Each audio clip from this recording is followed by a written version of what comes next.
Gregory T. Angelo, president of the Log Cabin Republicans, a gay conservative group. I've heard many conservatives, including gay members of, different groups, saying this is unnecessarily provocative to seek out a bakery, to bring this lawsuit and take it all the way to the Supreme Court. Do you agree with that? This is a situation that the free market could have and has been actually taking care of without the need for lawsuits. We do not have a crisis in the United States right now where same-sex couples are unable to obtain cakes for their same-sex ceremonies.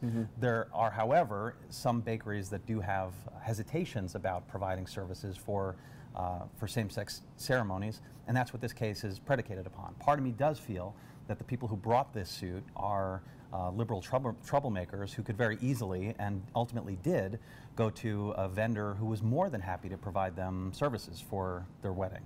And you have some ideas about ways this could be skirted or finessed at the Supreme Court and going forward? People of goodwill and people of good faith can opt out of participating in and providing services specifically with a wedding exemption. It's not the same thing as a marriage exemption, right? That doesn't mean that if someone has an objection to same-sex marriage that they could say that they can deny services to a same-sex couple or a gay individual, citing their moral objections. This would just kind of carve out a wedding exemption, an exemption based upon a specific event, very narrow. That's right. That's right.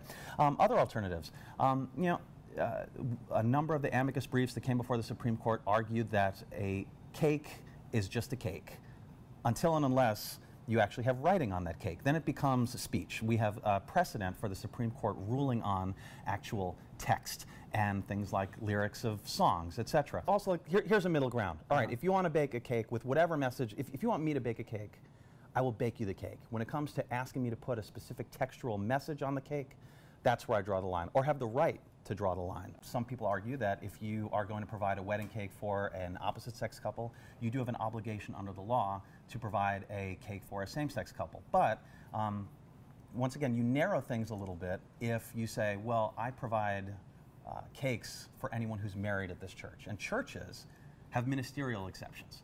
When is it time to push boundaries, to take a stand, to make demands? And when is it time to let things simmer a little bit and wait for the next fight? I think this is more an art and not a science, right? I think you just feel these things. I feel these things in my heart. And let's keep in mind, the Supreme Court's marriage equality ruling was just a little over 2 years ago. Not terribly long, extremely recent. And I think that there is required, at least in this case, a cooling off period. In fact, it's something that I called for in the immediate aftermath of the Supreme Court's marriage equality ruling in 2015, saying let's just win with grace in this regard.